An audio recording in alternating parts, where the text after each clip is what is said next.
नमस्कार, मैं राजनीतिक परिवार में पैदा हुआ। जब मैं छोटा सा था 1980 में प्रियंका और मैं घर में लेई बनाते थे, रात को निकलकर पोस्टर चिपकाते थे। चुनाव समझता हूं, 20 साल से मैं स्वयं चुनाव लड़ रहा हूं। पोलिंग कैसे होती है, पोलिंग बूथ कैसे मैनेज किया जाता है, वोटर लिस्ट, फॉर्म 17, ये सब मैं गहराई से समझता हूं। कुछ समय पहले हमें दाल में काला लगा। चुनाव के नतीजे आते थे, मूड एक तरीके का होता था, रिजल्ट दूसरे तरीके का। मुझे याद है उत्तराखंड में हम चुनाव हारे। बाद में मैंने कैंडिडेट से पूछा कि जहां रोड शो हुआ था वहां जाके देखिए हमें कितने वोट मिले। हजारों लोग आए थे, पोलिंग बूथ में किसी ने वोट नहीं किया। यह असंभव था, यह हो ही नहीं सकता। उसके बाद छत्तीसगढ़ और मध्य प्रदेश के रिजल्ट, हमें लगा कुछ ना कुछ गलत हो रहा है। 2018 में मध्य प्रदेश में चुनाव होता है, हम जीतते हैं। हमारी सरकार चोरी हुई थी। 2023 में चुनाव होता है, मैंने अपने आंखों से भारत जोड़ो यात्रा में देखा, भयंकर एंटी इनकम्बेंसी, और हमें 65 सीट मिलते हैं। इम्पॉसिबल, हो ही नहीं सकता। और फिर महाराष्ट्र में पहली बार हमें सबूत मिला। विधानसभा और लोकसभा के बीच में जादू से नए वोटर आते हैं, और जहां भी इन नए वोटर्स ने वोट किया वहां वोट बीजेपी को गया। महाराष्ट्र चुनाव के बाद जब हमें डाउट हुआ, हमारे गठबंधन के सारे नेताओं ने प्रेस कॉन्फ्रेंस किए और हमने इलेक्शन कमीशन से कहा कि आप हमें वोटर लिस्ट दीजिए, वीडियो रिकॉर्डिंग दीजिए। इलेक्शन कमीशन ने मना किया। ना उन्होंने हमें वोटर लिस्ट दी और ना उन्होंने वीडियो रिकॉर्डिंग दी। डाउट हुआ, क्यों नहीं दे रहे, क्या कारण है? तो हमारे दिमाग में सवाल उठा, क्या इलेक्शन कमीशन बीजेपी की मदद कर रहा है? क्या इलेक्शन कमीशन ही इलेक्शन को चोरी करवा रहा है? इसके बाद हमने एक टीम सेटअप की और हमने उन्हें कहा कि आप जाइए, एक कंस्टिट्यूएंसी में जाके ढूंढिए, सच्चाई ढूंढिए, किस प्रकार से चीटिंग की जा रही है, किस प्रकार से ये काम किया जा रहा है और कौन कौन इस काम को कर रहे हैं। सबसे महत्वपूर्ण बात यह है कि इलेक्शन कमीशन डिजिटल डेटा नहीं देता है, फिजिकल डेटा देता है।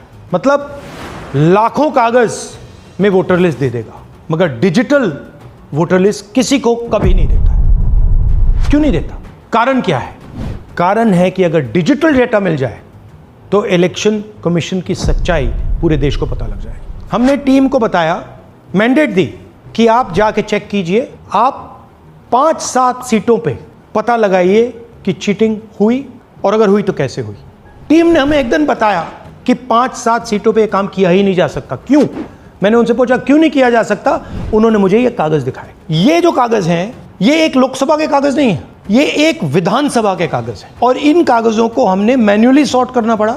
और पूरा का पूरा काम जो हुआ है, इसमें 6 महीने लगे हैं, और एक असेंबली सीट में हम ये काम कर पाए हैं। क्यों? क्योंकि डिजिटल डेटा नहीं दिया जाता। अगर इलेक्शन कमीशन ने हमें डिजिटल डेटा दिया होता तो हम ये कार्रवाई पूरे देश में, हर लोकसभा में, हर विधानसभा में 15 मिनट में करके दिखा देते। हमारे पास अनलिमिटेड रिसोर्सेज नहीं है, इसलिए हमने ये रिसर्च सिर्फ एक लोकसभा में, एक विधानसभा सीट में की।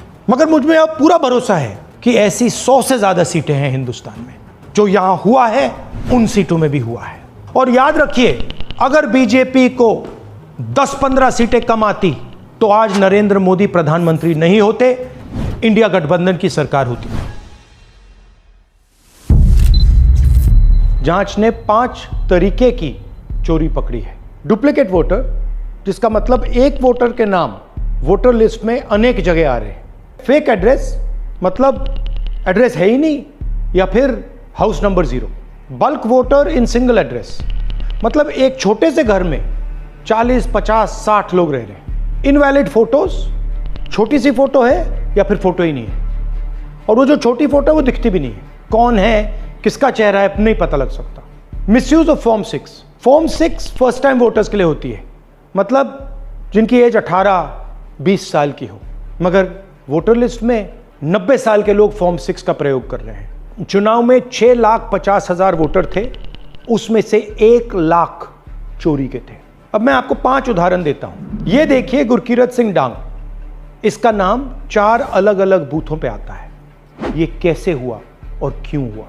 एक और उदाहरण, विशाल सिंह, वाराणसी में वोटर लिस्ट में नाम है और बेंगलोर में 2 बार वोटर लिस्ट में नाम आता है।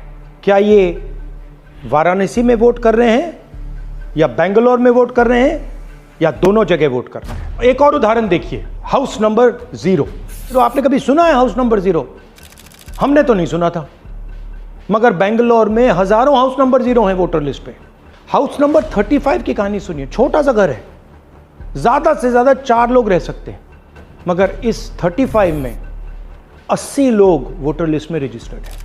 ये ERO ने कैसे अप्रूव किया, क्यों अप्रूव किया, पता लगाना है। अच्छा, अब ये देखिए वोटर लिस्ट, इनकी फोटो देखिए, या फोटो है ही नहीं या फिर छोटी छोटी फोटो है तो दिख नहीं सकती। इन वोटर आईडीज पे वोट दिया गया है। अब मैं आपको बताता हूं शकुन रानी की कहानी।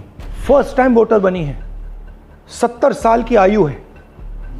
एक बार फॉर्म 6 का प्रयोग किया और उसके कुछ ही महीने बाद दूसरी बार फॉर्म 6 का प्रयोग होता है। 2 बार इनका नाम वोटर लिस्ट में आता है और फर्स्ट टाइम वोटर की लिस्ट में आता है। ये फर्स्ट टाइम वोटर हो ही नहीं सकती। तो क्या शकुन रानी जी ने वोट किया या किसी और ने शकुन रानी जी के लिए वोट किया? ये ही छुपाने के लिए CCTV का डेटा हमें नहीं दिया जा रहा है। और ये शकुन रानी जी अकेली नहीं है, ऐसे हजारों लोग हैं जिन्होंने फॉर्म 6 का प्रयोग करके 2-3 बार वोटर लिस्ट में नाम डाला है। हमने पहले इलेक्शन कमीशन से इलेक्ट्रॉनिक वोटर लिस्ट मांगी थी, CCTV फुटेज मांगी थी। उन्होंने अपना काम नहीं किया, हमें नहीं दिया। फिर हमने अपना इन्वेस्टिगेशन कराया, RTI भरे और हमारे पास डेटा आया। भाई और बहनों, सच्चाई यह है कि हिंदुस्तान में इलेक्शन कमीशन और बीजेपी मिलकर इलेक्शन चोरी कर रहे हैं। ये पूरा का पूरा सबूत ब्लैक एंड व्हाइट में आज हमने आपको दिया है। इलेक्शन कमीशन जानता है कि हमने उनकी चोरी पकड़ ली है, इसीलिए SIR आया है। ये SIR जो है इंस्टीट्यूशनलाइज चोरी है।